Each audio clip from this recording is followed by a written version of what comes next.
Porgervi un cordiale saluto e benvenuto anche a nome del Presidente dell'Istituto, professor Danieli. Ho il piacere di presentare brevemente l'oratore di oggi, di questo ciclo di conferenze che noi stiamo organizzando all'atero un po' alle due mostre che sono esposte all'Istituto Veneto di Bernard Schuh e all'Istituto, al Consolato svizzero, un ciclo di conferenze che illustra queste attività. Questa sera è la volta del professor Alberto Prandi. Io conosco il professor Prandi da moltissimi anni e devo dire che a lui, anche come Istituto Veneto, siamo molto grati per la collaborazione, per la fine sensibilità e per averci messo subito, averci reso attenti ad alcuni fondi fotografici anche importanti che abbiamo all'Istituto e di cui avevamo una percezione certo dell'importanza, della complessità, però devo dire la sua assistenza, la sua competenza ci è stata di grandissimo aiuto. Dicevo che conosco il professor Prandi da molti anni, però per dare un'idea del suo lavoro ho bisogno un po' di aiuto di un foglio di carta, perché il suo curriculum è decisamente molto denso e molto fitto e di lavori anche molto importanti. Il professor Prandi lavora nel campo della fotografia fin dal 1975 e per i primi anni ha subito lavorato, è stato curatore di mostre importanti, di saggi e di volumi. Il professor Prandi è un po' un pioniere, perché tutti sappiamo come gli studi sulla fotografia in questi ultimi anni abbiano avuto un grande sviluppo, nuove linee di critica e si muove proprio un po' sulla sua generazione che ha iniziato e portato avanti un discorso nuovo in questo campo. Ricordo però in particolare che nell'84 lui ricevette l'incarico dall'IRE. L'IRE possiede una importantissima raccolta fotografica e soprattutto ha studiato il fondo Filippi, nel 90 dal Museo Correr per quell'immensa miniera fotografica che è il fondo Naia e nel 95 all'Archivio Storico della Biennale e poi anche con la Biblioteca Nazionale Marciana. Come vedete è un'attività che si svolge proprio nel nucleo, nel cuore delle istituzioni più prestigiose in città e che hanno delle collezioni fotografiche molto importanti.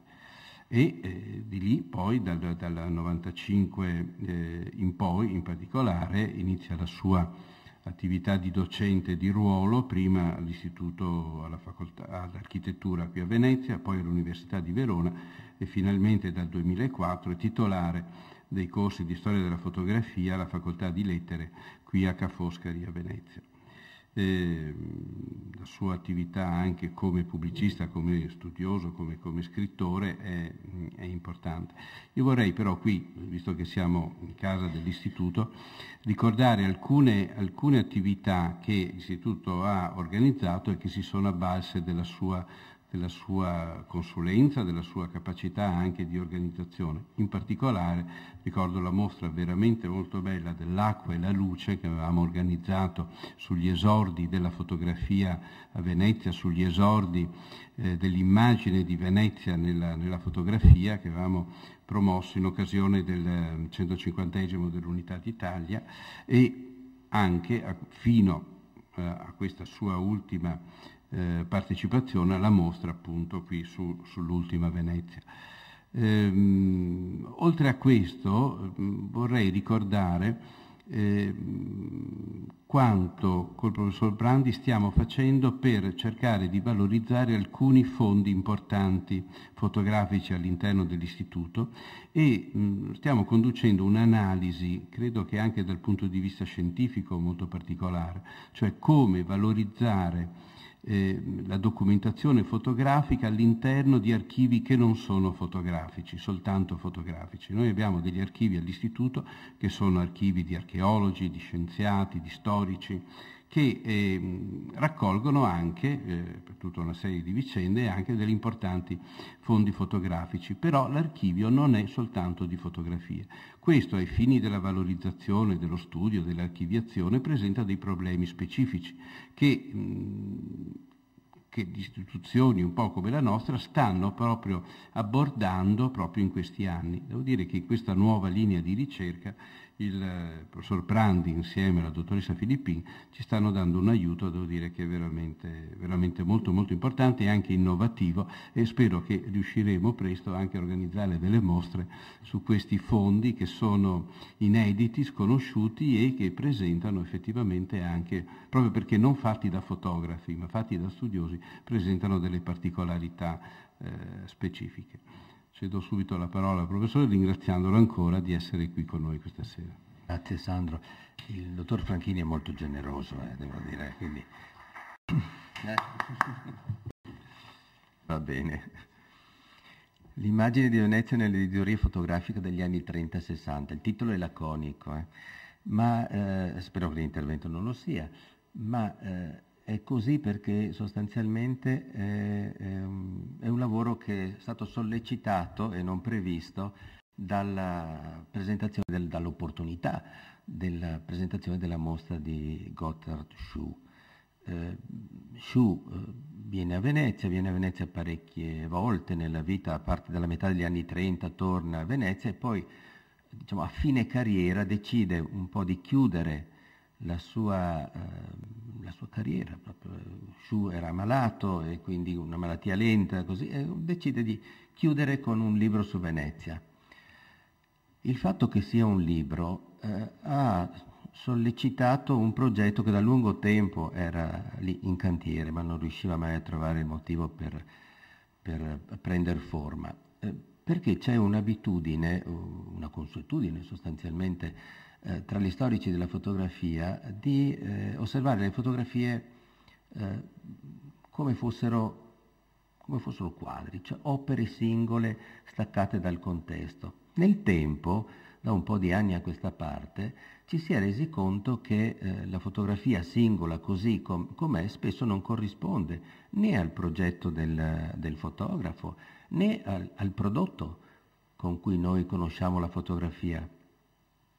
Se noi pensiamo, tutto sommato, noi conosciamo più fotografie tradotte in stampa tipografica che non fotografie, diciamo, come oggetto fotografico in sé. C'è tutto un filone di ricerca, quindi, che sta iniziando a lavorare gli effetti, le conseguenze, la ricezione della fotografia stampata, in qualche modo tradotta in immagine tipografica nelle sue varie forme, dal giornale alle riviste periodiche ai libri. Il libro in effetti è qualcosa di differente dall'oggetto fotografico, da una fotografia in cornice come siamo abituati a vederla nelle mostre. Allora si è pensato di analizzare la presenza della fotografia a Venezia non più come una polverizzazione di tante fotografie fatte da fotografi anche bravi, anche suggestive, ma piuttosto come una progressione di una serie di progetti, perché alla radice di un volume, di un libro fotografico, noi generalmente li chiamiamo fotolibri, tanto per distinguerli dalle raccolte di fotografie che sono state fatte a posteriori, ma diciamo i libri fotografici immaginati, progettati, studiati e costruiti sono qualcosa di differente. Diciamo che il paragone più facile che mi viene da proporvi è immaginate un film e immaginate di estrarre dal film un fotogramma e immaginate di guardare sul muro incorniciato il fotogramma. Certamente quel fotogramma ha una sua autonomia, ma non è la stessa cosa del film e soprattutto non è stato pensato né progettato per queste ragioni, con questo fine, diciamo. Bene, per le fotografie, scusate, che escono dai libri, la situazione è analoga. La mostra di Gotthard Schuh che voi vedete vi propone una sessantina di immagini che sono una selezione delle fotografie che Schuh scelse per costruire questo suo libro. Tenete conto che il libro, quando gli venne affidato, gli venne commissionato, gli venne data carta bianca. Schuh era uno dei forse uno dei più prestigiosi fotografi viventi svizzeri, e quindi l'editore gli ha detto vai e fai. E quando un fotografo opera in queste condizioni, non è che va e fa, ha qualcosa in testa, cioè sostanzialmente ha un piano di lavoro. Non è pensabile differentemente, è fatto così. Questo piano di lavoro un po' fa riferimento alle opere preesistenti, e le si vede nelle fotografie di Schuh, si trovano le citazioni e rimandi ad altri libri che esistevano, un po' fa riferimento al modus operandi, al modo con cui questo fotografo è conosciuto, al suo stile, diremo bene, e un po' fa riferimento alla sua capacità di adattamento, di capire la situazione, di orientarsi nella situazione. Ebbene, Schuh rimane un paio di mesi a Venezia e poi ritorna, e 2 anni dopo, nel 1965, venne pubblicato il libro. Ora, per capire bene che cosa vuol dire e che senso hanno avuto i libri fotografici, fotolibri, o queste narrazioni fotografiche su Venezia, io vi offro un panorama di quello che ho trovato. Bene, voi vedete qua 8 pubblicazioni, si va dal 1933 al 1970. Questa del 70 è un po' fuori tempo rispetto alla periodicizzazione che ci hanno dato, ma come voi capite è esattamente la pubblicazione che chiude un'epoca, quello che è il tema di questa conferenza, cioè l'ultima Venezia, questo periodo diciamo che vede la fioritura a Venezia tra la fine della guerra e l'acqua granda, ed è sostanzialmente il libro di chiusura di questo periodo. È forse la più suggestiva, straordinaria chiusura che si potesse fare di questa vicenda. I libri complessivamente sono 8, più c'è qualcosa d'altro che poi vi mostrerò. Non si è prodotto molto, nonostante tutto. Venezia è una città studiata, lavorata, diciamo i fotografi si riversano sulla città, però in realtà le opere concluse sono veramente poche.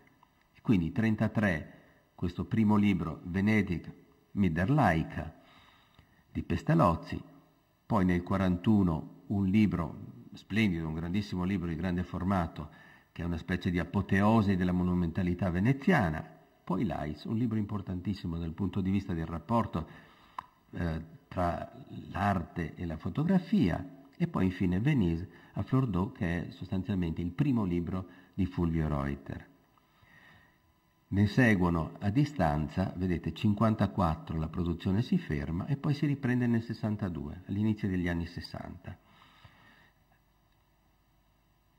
Tra il 62 e il 65 escono i 3 libri, di cui quello centrale è quello di Schuh.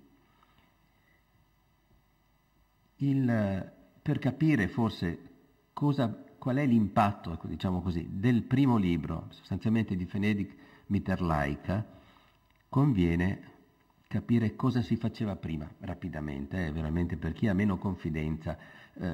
Io vi presento Cagli e Canali, è difficile che qualcuno di voi non la conosca, è questa raccolta di immagini che è stata pubblicata dal 1891 fino ai primi anni del Novecento si vende. È praticamente in formato libro una raccolta di immagini, una fotografia per tavola, raramente 2 fotografie singole, belle, suggestive, ma tutta l'opera consiste in una raccolta di immagini. Un brevissimo testo introduttivo, il testo lungo poi lo farà Molmenti, ma lo pubblicherà a parte. Diciamo, mutua sostanzialmente la tradizione dei grandi album incisori, né più né meno, in un modo un po' evoluto. Ecco. Siamo nel 1902, 1891 abbiamo visto Cagli e Canali, ma sta succedendo qualche cosa, c'è necessità, c'è voglia, c'è desiderio di raccontare, non bastano le fotografie giustapposte messe una dopo l'altra, si comincia a immaginare che con le fotografie si possa costruire una tessitura testuale, un racconto, una narrazione. E questo è, nel 1901, il Turing Club, tra i grandi progetti, pensa finalmente di illustrare l'Italia e avvia questa grande raccolta di fotografie. Sono sostanzialmente 2 grandi album di sole fotografie in cui vengono illustrati l'Italia, le sue situazioni, il territorio, le città. Ma le illustrazioni spesso sono di questo tipo, cioè sono fotografie composite, vedete, delle piccole narrazioni, si va dai 2 piccioni che tubano alla signora in mezzo ai piccioni, il monumento, i costumi, insomma si cerca di costruire qualcosa di più complesso con le singole fotografie. Siamo nel 1901, non c'è il professor Brunetta, ma se no mi farebbe notare che da pochi anni le persone erano state investite da un fenomeno di straordinaria efficacia, era nata la cinematografia. Si comincia a raccontare con le immagini. Bisogna fare qualche passo, ma di pochissimi anni. L'Istituto Italiano d'Arti Grafiche, che è una delle tipografie più dinamiche dal punto di vista dell'editoria d'immagine, decide di pubblicare una collana dedicata all'Italia, ai tesori artistici dell'Italia. La dirige Corrado Ricci e nel progetto di collana si dice che i libri devono essere agili, illustrati, il rapporto tra testo e fotografia deve essere paritario, 50% di immagini e 50% di testo. Bene, questa operazione, che poi sarà ripresa, copiata, diventerà uno standard. Questa guida che voi vedete è quella di Pompeo Molmenti, è sostanzialmente un rifacimento del testo di Cagli e Canali, verrà stampata per l'ultima volta nel 1932. Passerà 30 anni, quasi 30 anni, e resterà in vigore. Bene, è il primo atto che sancisce che la fotografia comincia a avere uno spazio autonomo nell'editoria e soprattutto uno spazio paritario col testo. Questa costruzione testo e fotografia è proprio organizzata su una simmetria. Si parla del monumento, gli si avvicina l'immagine. La raccomandazione di Ricci è quella di usare immagini moderne, cioè immagini animate. Difatti, se si guarda il libro, non sono più i monumenti fotografati alla Linari, cioè senza le persone, tutti rettificati, ma ci sono sempre delle persone che attualizzano.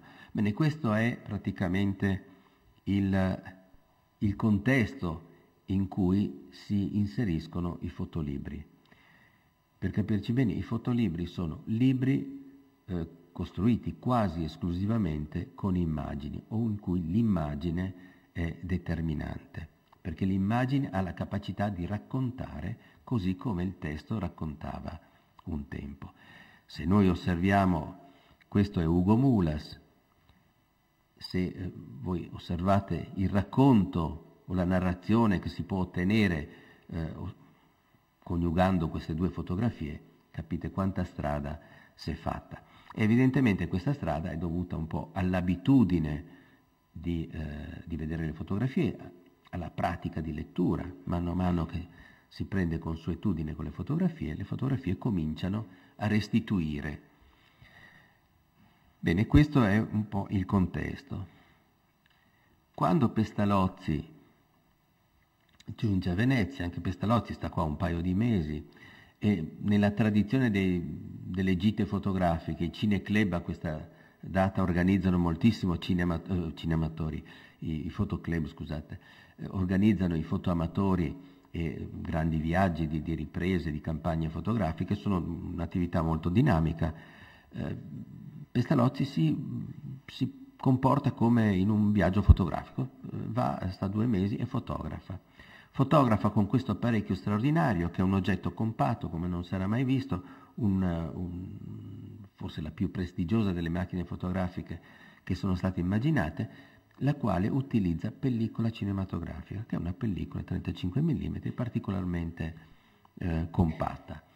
in grado di scattare 36 fotografie con estrema velocità, insomma con poco ingombro. Per la prima volta il fotografo gira, cammina, insomma, frequenta la città quasi senza essere notato. È un'abitudine che modificherà la pratica poi e l'approccio che i fotografi hanno con la città. Bene, il libro esce, è il primo libro di Pestalozzi, esce nel 1933, viene pubblicato nel 1933 e queste sono le fotografie. Se voi le comparate con le tavole di Ongagna, capite che qualcosa è successo. Ovviamente queste fotografie sono conformate al gusto dell'epoca, vedete questi scorci dal basso, diciamo c'è tutta la cultura del modernismo, ecco. Ma a parte questo, il vero problema è diverso, non è tanto la forma di queste fotografie, quanto il fatto che per la prima volta compare un libro in cui l'autore è un fotografo, perché normalmente, fino a questo momento, i libri sono editi, sono pubblicati, scusate, e hanno come autore chi scrive e non chi fotografa. E normalmente i libri portano fotografie di varia mano, di grande qualità, ma il fotografo, se c'è, i fotografi se ci sono in coda e l'elenco delle fotografie che compare. Bene, sancisce sostanzialmente l'ingresso del fotografo tra gli autori legittimi, quelli che sanno costruire testi visivi che possono essere consumati, letti. Le fotografie sono di questo tipo e si capisce osservando le fotografie che qualcosa è avvenuto, perché per la prima volta non è la fotografia della Venezia monumentale che viene presentata, ma è una passeggiata, un viaggio, cammina per Venezia e fotografa ciò che incontra. Alla fine la lettura del libro dà la sensazione di essere affiancati al fotografo. Per la prima volta la centralità del fotografo è quella che conduce questo sopralluogo a Venezia e come vedete, vi posso garantire, il libro non ve lo posso presentare tutto, ma sostanzialmente i monumenti sono pochi, sono contestualizzati, spesso stanno in secondo piano, ma molto di più sono rappresentate le situazioni che il fotografo incontra. E questo è, dal punto di vista, diciamo, dell'abitudine visiva, una rottura con la tradizione.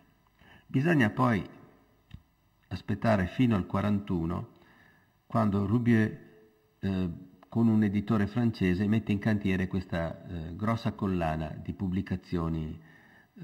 Sono pubblicazioni, diciamo, al meglio della capacità, della qualità di stampa tipografica. Sono grandi album, quasi, diciamo, aperti, sembrano quasi uno schermo cinematografico, in cui vengono enfatizzate sostanzialmente le fotografie. Bene, i documentari Ateneum, che sono appunto prodotti in varie lingue, presentano una Venezia monumentale, in cui è enfatizzata il monumento, spesso contestualizzata e con grande attenzione, ma diciamo è l'ultimo dei grandi libri che costruisce l'apoteosi del monumento senza entrare, diciamo, nella Venezia.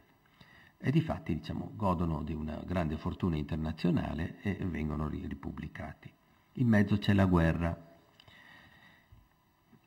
Bisogna, ecco, questo è un approccio, vedete anche qua, le riprese di tipo modernista dal sotto, gli scorci prospettici, diciamo, questo, diciamo, fa parte delle attenzioni formali del tempo.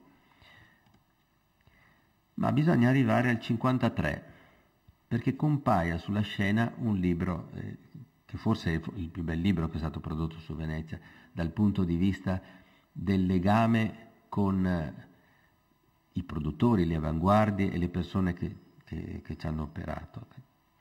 E Ferruccio Lais è un fotografo che è conosciuto tra i fotografi per la sua attività di animazione, per la presenza nei circoli fotografici, ma che nel periodo in cui è veneziano lavora molto e sostanzialmente cerca di mettere a punto una forma, una sorta di stile proprio, di stile interpretativo proprio.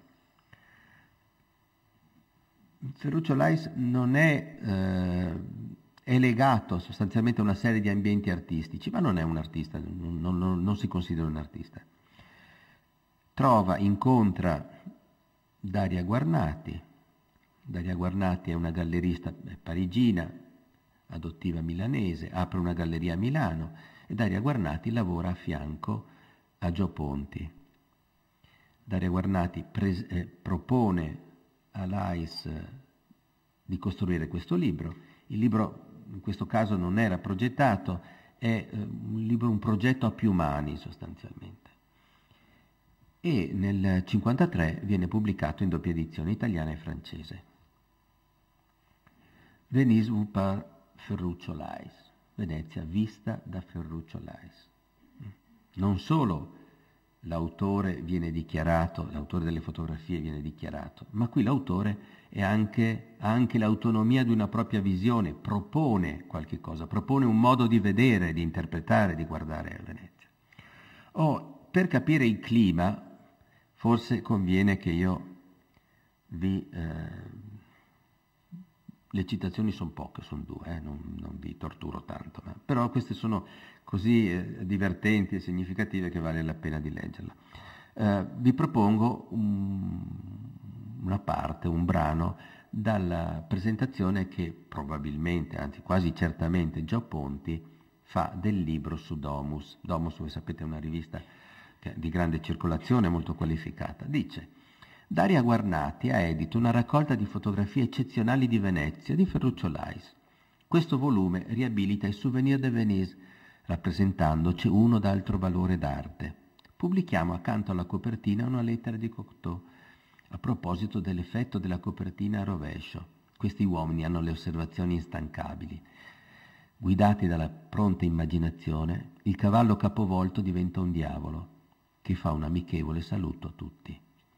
È un po' il clima giocoso e curioso con cui è stato costruito il libro. Questa è la copertina del libro, il libro rovesciato e il diavoletto, un satirello sconcio che viene proposto. Ma il problema è che questo gioco, o questo divertimento, ha costruito un libro straordinario e l'ha costruito grazie al fatto che hanno partecipato diverse identità, diverse persone con diversi ruoli. Ora, il problema dell'autorialità non è solo dei libri, è il problema che viene introdotto dal cinema. Il film è un prodotto costruito, progettato e fatto a più mani, dove le varie persone hanno dei ruoli.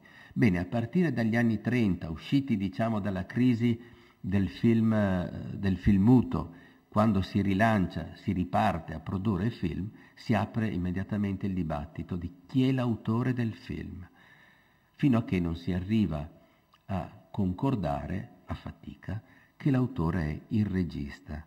C'è una simmetria in questa affermazione di una testa che conduce l'operazione e tra il cinema e la fotografia il percorso è assolutamente simmetrico.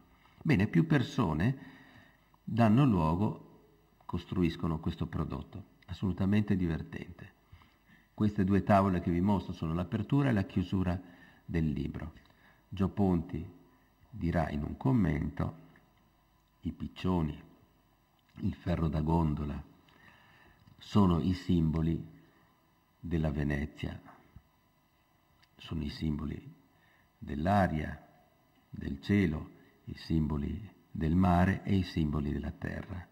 Bene, queste tre associazioni percorrono tutta la storia dei libri d'immagine. Le troviamo citati, i piccioni li troviamo ricorrere, il ferro da gondola lo troviamo ricorrere, i piccioni nel caso di Sciù diventeranno la copertina, con un gesto coraggioso, togliendo Piazza San Marco piuttosto che i cavalli di San Marco, togliendo l'oggetto noto e riproponendo questa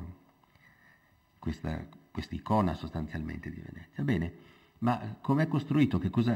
Quali sono le immagini di questo libro? Eccole qua, queste sono le immagini del libro. Una Venezia vera, ma improbabile, costruita una Venezia di sogno, soffusa e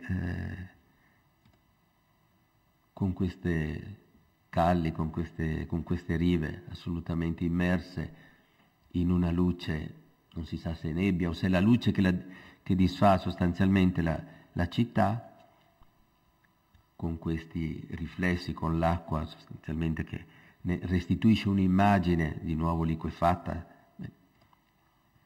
le gondole che si baciano, un'improbabile luna su San Marco,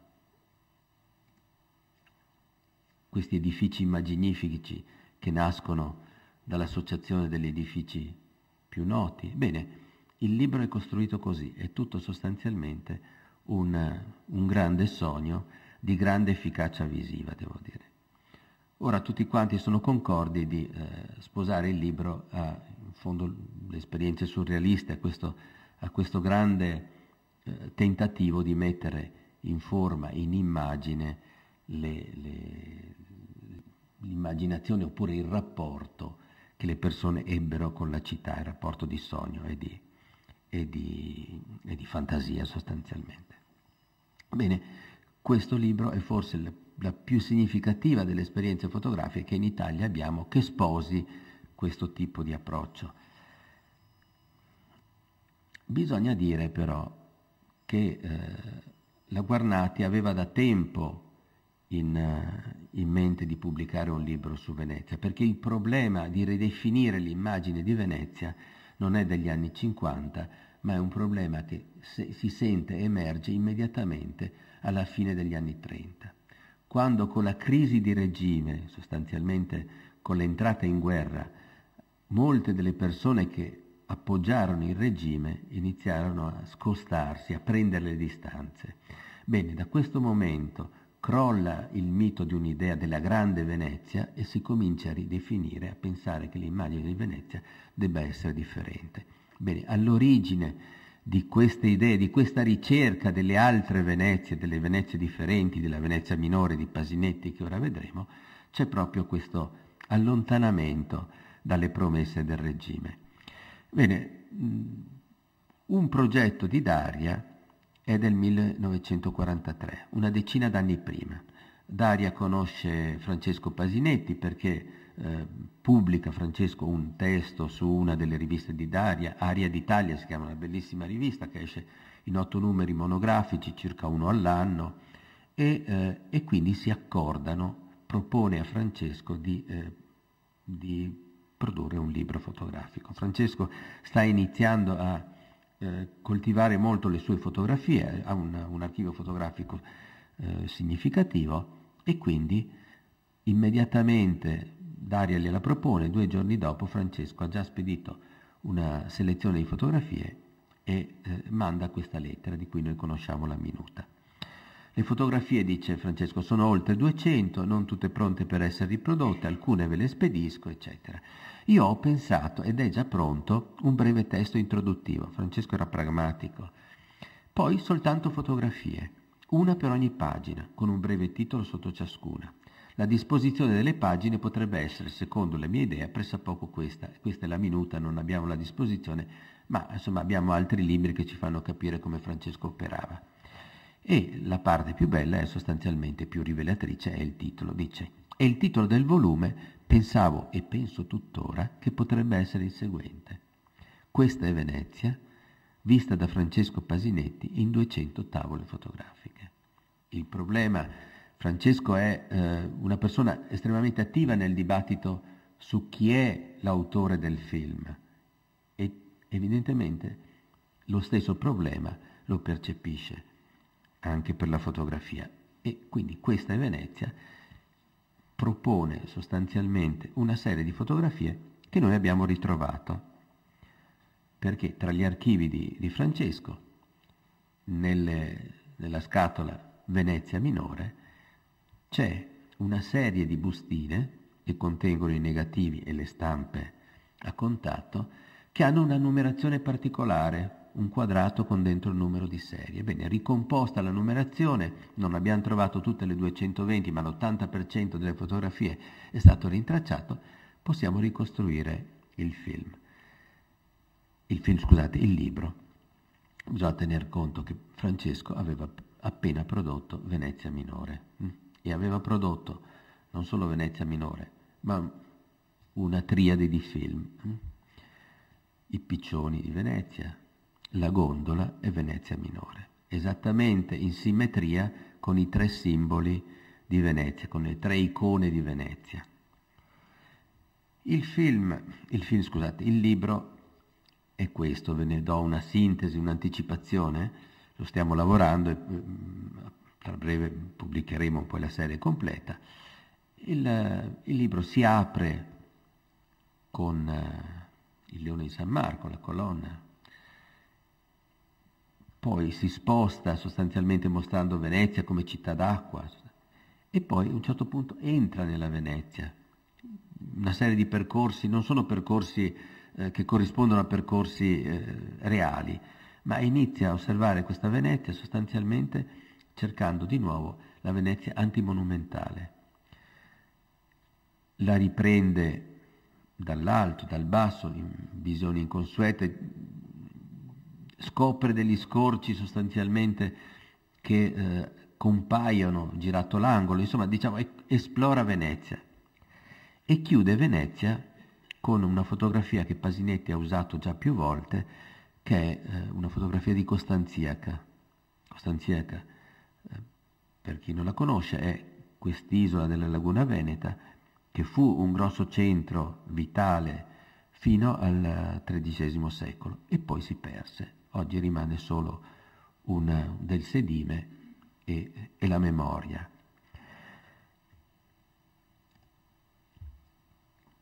Quando il libro di Pasinetti compare, c'è già in animo, si percepisce, il mercato editoriale capisce che Venezia è scoperta, la pressione turistica, il nome di Venezia, e avviene che Fulvio Reuter, il quale non sta facendo fotografie di questo tipo, ma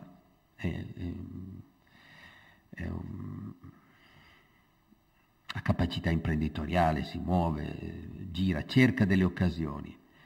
Torna dopo aver fotografato le miniere di zolfo della Sicilia con una fotografia che guarda più al reportage di impegno sociale e decide di tentare, cerca una serie di editori.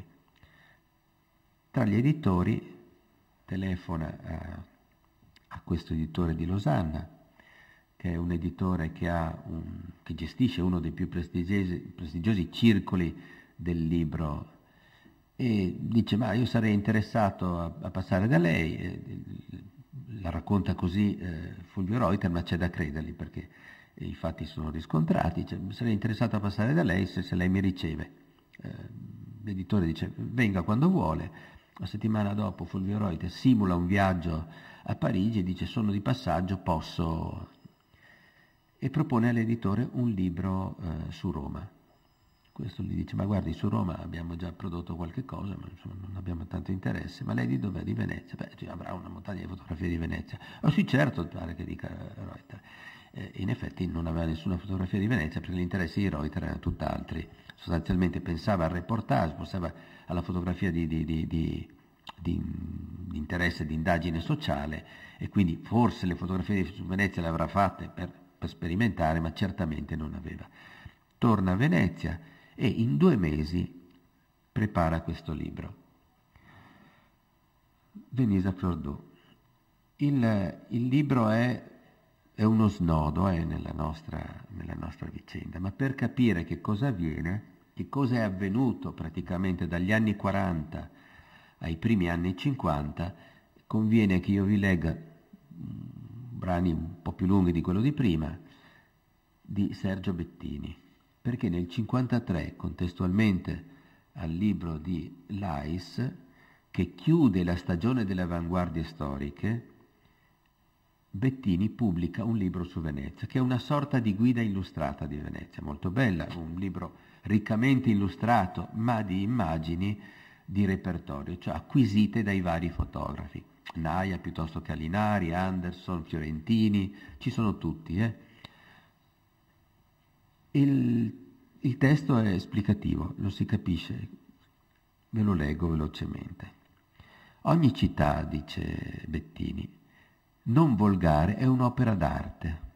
Non è soltanto un organismo urbanistico che gli uomini hanno costruito per rispondere alle necessità pratiche della loro vita sociale, una macchina per vivere socialmente, si potrebbe dire, parafrasando la definizione della casa, macchina per abitare di Le Corbusier. È anche la forma coerente di una vita singolare, espressa in immagini significative. E seguita: la natura veneziana, lagunare e insulare, non è fatta di dossi, di monti o di colline ondulate o di pianure con masse d'alberi, insomma di forme, il cui valore di immagine sia plastico, ma di elementi puri, quasi immateriali, di colore, acqua ed aria. Venezia nasce tra l'aria e l'acqua, la sua immagine si innesta nel punto quasi matematico di contatto tra aria e acqua, si concreta tra queste due dimensioni illimitate, quindi la sua forma potrà dirsi coerente se saprà interpretare il valore dell'una e dell'altra.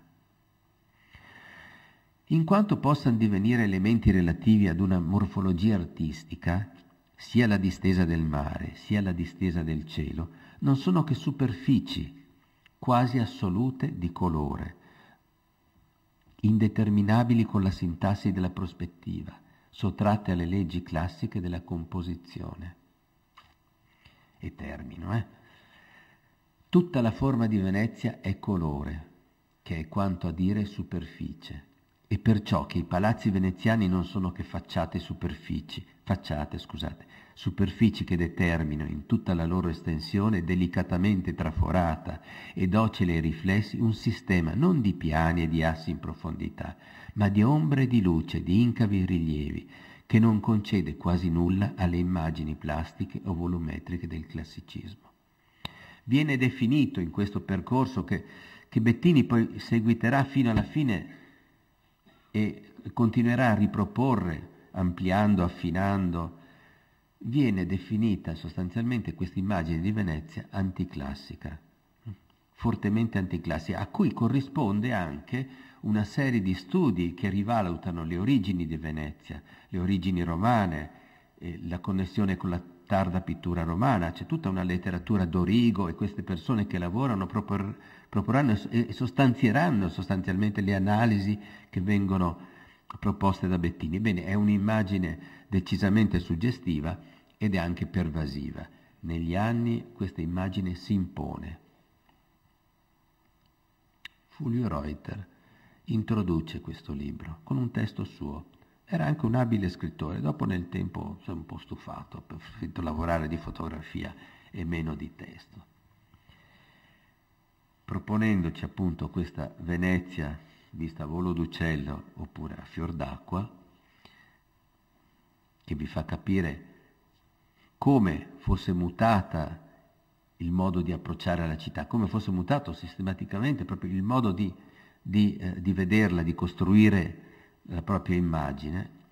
Dice: per un veneziano, il testo si intitola Venezia vista da un veneziano, per un veneziano affrontare Calle della Mandola non vuol dire, come per altri 1000 veneziani, Reuter è generoso, dice, come per altri 200.000 veneziani, la città è ancora abbastanza popolata. Affrontare Calle della Mandola non significa rievocare i profumi dell'acquavite che in questa calle si produceva, ma significa riconoscere il colore particolare di questa calle, riconoscere la natura di quella pietra angolare, di quell'edificio, insomma significa riconoscere gli aspetti della città, la città materiale, e di conseguenza tutta una serie di relazioni con il testo di Bettini vengono messe in forma da Fulvio Reuter. In qualche immagine ha ancora l'ultima eredità del modernismo, queste viste o questi scorci, ma sono poche. Inizia a fotografare queste calli che penetrano così nella città, non si sa dove vanno, un po' gli aspetti un po' labirintici della città, fotografa le presenze della città, soprattutto in relazione alla condizione degli ospiti di Venezia. Comincia a fotografare le superfici, qualche citazione di Lais, insomma mette in forma quello che diventerà poi il suo marchio sostanzialmente, la sua forma per cui lui è conosciuto. Toccherà ad altri fotografi cercare piste per esplorare la città in modo differente. Mulas produce un libro che è una specie di ibridazione tra la storia di Venezia e la storia dell'arte. È un fotografo che ha una sua aggressività e quando affronta Venezia l'affronta con la forza con cui normalmente si affrontano i reportage colti sostanzialmente.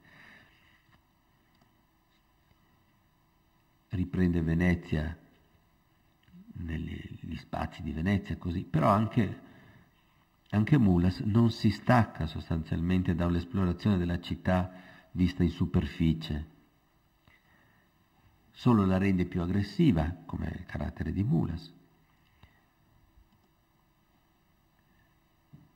Forza le vedute in maniera da rendercela più straniante.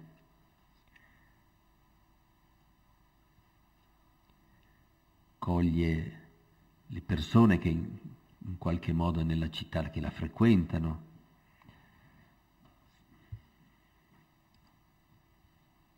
Entra nei monumenti.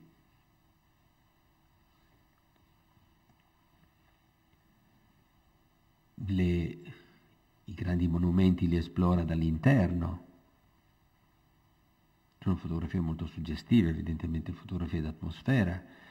Sono tutte intercalate però da opere d'arte, i quadri dell'Accademia piuttosto che le sculture. Insomma, diciamo è un libro misto in cui sostanzialmente il percorso di Mulas si fonde con la ricchezza e la preziosità delle opere d'arte di Venezia. È il 63, è l'anno del viaggio di Shu,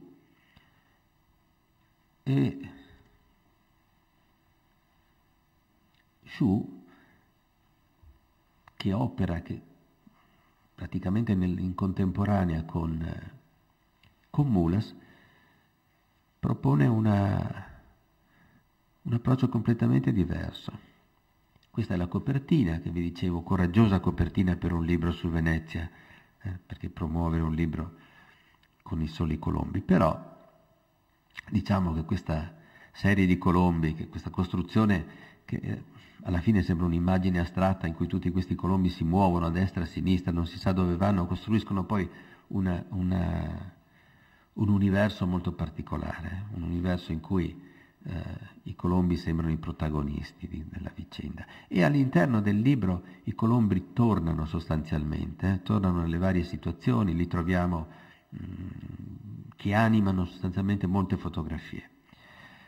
Ma l'attenzione di Shu è dichiaratamente per la prima volta antimonumentale, perché Shu non si preoccupa di fotografare le grandi emergenze monumentali di Venezia, e quando la fotografa, ne fotografa solo una parte, dei frammenti, come qui, come in questo caso, riconoscibili ma frammenti, icone riconoscibili che non è più necessario presentare nella loro totalità, basta semplicemente citarle, e poi invece si sposta.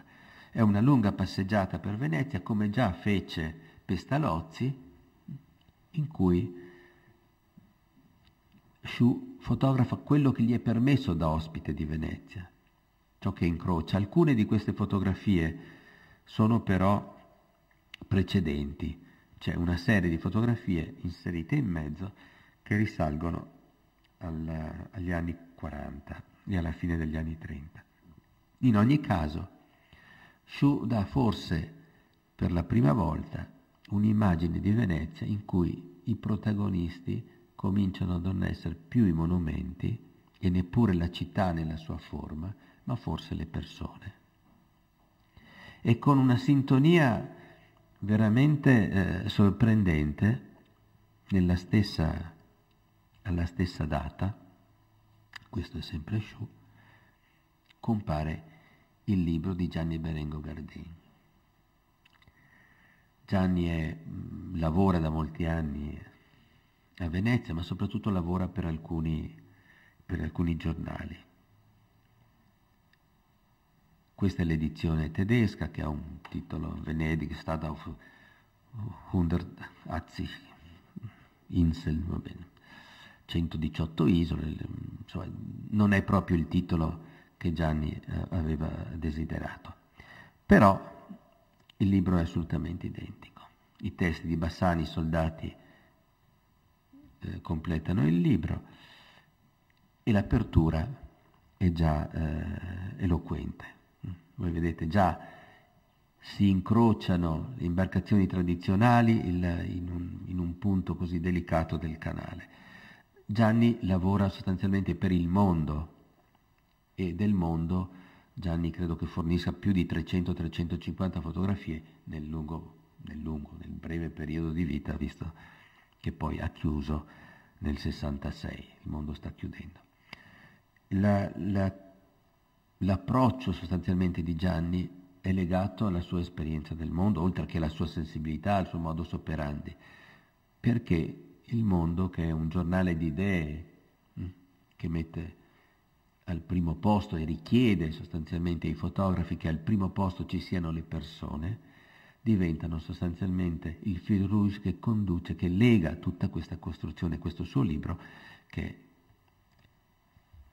viene edito dallo stesso editore che ha pubblicato il libro di Reuter. 10 anni dopo ripropone a Gianni questo libro. Il libro in realtà Gianni l'aveva confezionato e l'aveva proposto a numerosi editori italiani e, come spesso accade con le fotografie di Gianni, gli editori avevano valutato che il libro avesse poca forza e rappresentasse male Venezia, sostanzialmente, parole povere, fosse un po' triste rispetto all'immagine della città.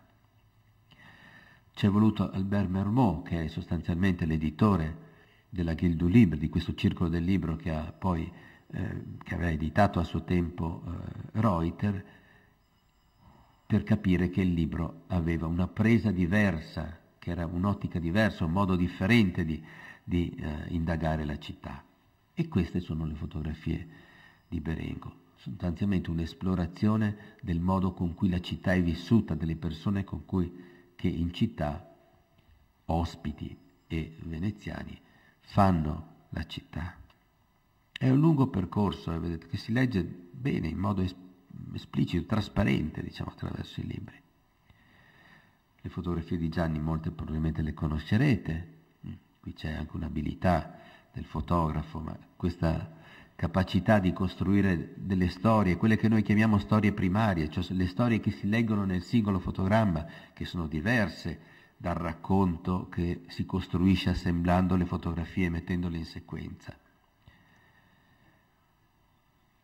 Questa è una riva, vedete, ci sono 4 persone, 4 ruoli diversi,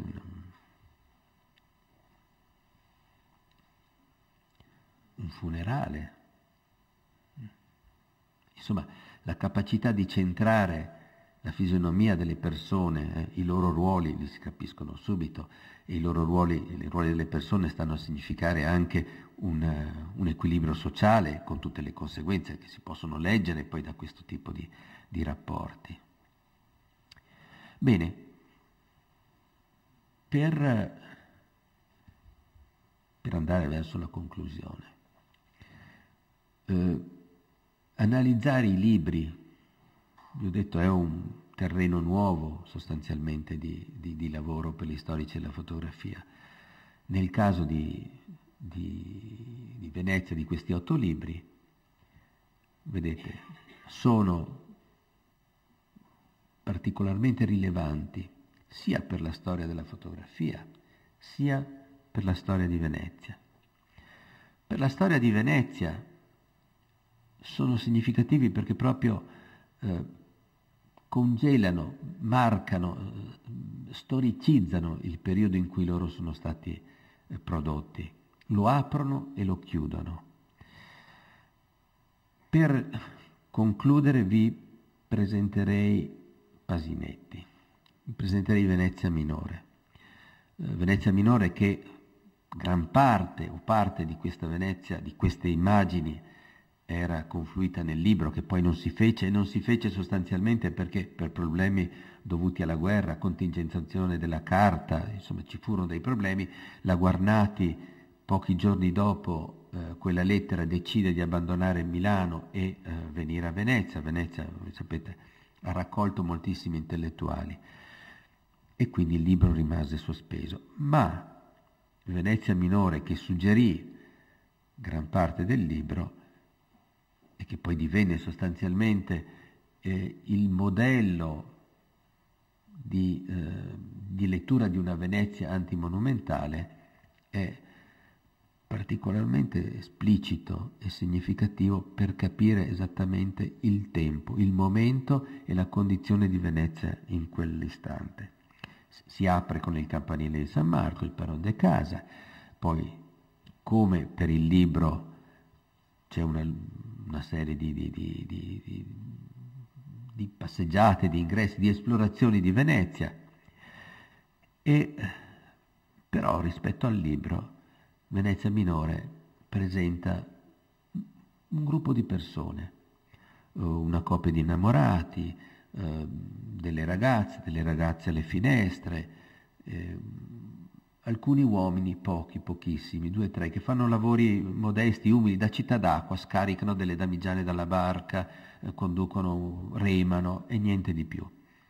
Non si vedono persone che abbiano qualcosa da spartire con l'istituzione, non si vedono i graduati, non si vede nessuna persona che partecipi al potere, e si vedono bambini ovunque, tanti bambini che corrono per la città, che prospettano sostanzialmente, anzi che mostrano un'energia vitale e incontenibile che si immagina potrà essere quella che rianimerà Venezia.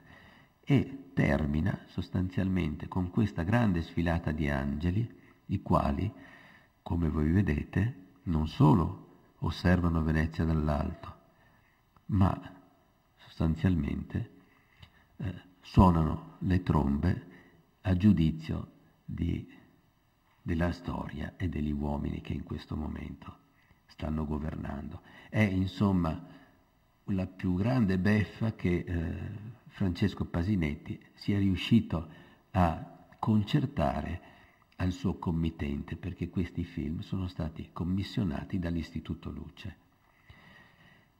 È una rilettura decisamente suggestiva, ma gli angeli, siamo nel 42, gli angeli tornano su Venezia e tornano purtroppo nel 70, o meglio tornano nel 68, quando Giorgio Lotti viene a Venezia a seguito dell'Acqua Granda a documentare i danni e la condizione sostanzialmente la condizione di Venezia in quel periodo, e realizza un reportage che poi ebbe risonanza internazionale. Alla fine poi un gallerista di Milano decise di produrre con questo reportage questo libro che si chiama Venezia muore. Pericolo, caduta angeli. Questa fotografia nel 70, venne pubblicata nel 68, dal 68 è diventata la nuova icona della Venezia che esce sostanzialmente dall'acqua alta. Il libro di Giorgio Lotti è impietoso, e come l'Acqua Alta ha riportato sostanzialmente alla realtà ha spento l'entusiasmo che aveva retto sostanzialmente quella ricca serie di iniziative che nel periodo del dopoguerra aveva animato Venezia. Vi ricordo che la Fondazione Cini viene istituita nei primi anni 50, Palazzo Grassi, la Biennale era rivitalizzazione, una serie di manifestazioni di assoluto rilievo che in qualche modo hanno coperto quanti stavano segnalando la precarietà di Venezia.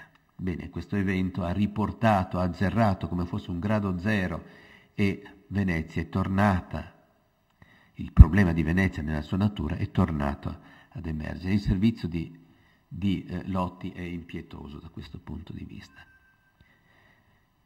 Ma soprattutto spiega, fa capire e in qualche modo risveglia sostanzialmente nei veneziani o chi si interessa di Venezia la necessità, l'idea che la necessità di Venezia di rivedere sostanzialmente la città o le politiche della città. Questo libro che vi presento è un libro presente in biblioteca ed è stato annotato da un veneziano, Pollaio San Marco, annotato a Biro. Queste sono le fotografie di Marghera, Venezia, cimitero dei viventi. E infine il commento sulla copertina: Venezia muori magari subito. E dice: a chi giova Venezia se non a chi guadagna miliardi sfruttando i gonzi turisti? I poveri, guarda, i poveri guadagnerebbero grazie ad andarsene da questa città, ma molti, appunto perché poveri, non lo possono fare. Prezzi alti, clima umido gelido, case malsane e scomode. Se potessi andarmene lascerei Venezia e le sue bellezze a chi le vuol vedere, tenere, cioè ai gonzi turisti. È il segno di un'apertura, di un fronte, di uno scollamento tra i veneziani, è l'indice dell'abbandono poi di ciò che sarà avvenuto. Bene, diciamo che allora questa serie di libri ha questo valore per Venezia, ma neanche un altro per la storia della fotografia, perché Reuter ha continuato a operare sulle indicazioni di Bettini e le ha portate le ha spinte avanti, tanto che sostanzialmente Reuter è effettivamente il più grosso interprete di Bettini. È riuscito a togliere persino la prospettiva, la profondità, questo è il mare e cielo, esattamente come indica Bettini, due superfici. Lo stesso fa con le facciate dei palazzi, una superficie traforata in cui la luce gioca, luce e ombra sono l'unica dimensione, l'acqua e il palazzo sembrano la stessa cosa, il confine è identico, medesimo. E poi sostanzialmente, se spingo oltre l'idea di Bettini, quella che luce e colore siano sostanzialmente all'origine di Venezia, cosa che Bettini poi riproporrà leggendo e reinterpretando l'arte contemporanea, l'astrattismo, che l'esperienza dei pittori astratisti che in questo momento si propongono a Venezia, sapete, Cardazzo porta Fontana, bene. Ecco, portate all'estrema elaborazione, queste sono le fotografie che Reuter propone. Una Venezia di nuovo polverizzata, così sciolta nella luce come lo furono altre immagini. Ed ecco qua, questo è Leopoldo Franco, che è un fotografo più recente, che costruisce sostanzialmente un libro solo forzando l'immagine, così, sciogliendo la materialità di Venezia nella luce. Ed ecco qua, quindi diciamo anche dal punto di vista della storia della fotografia, quindi una rilettura di questi libri è certamente significativa. Va bene, io non vi terrei oltre, ma ci tenevo a farvi questa panoramica così veloce, che è un po' una sintesi del testo che è raccolto proposto nel catalogo della mostra di Shu, e che appunto da Shu è stato un po' sollecitato, e che probabilmente dovrebbe essere una buona prospettiva di lavoro. Tanto vi ringrazio. Grazie Filippo.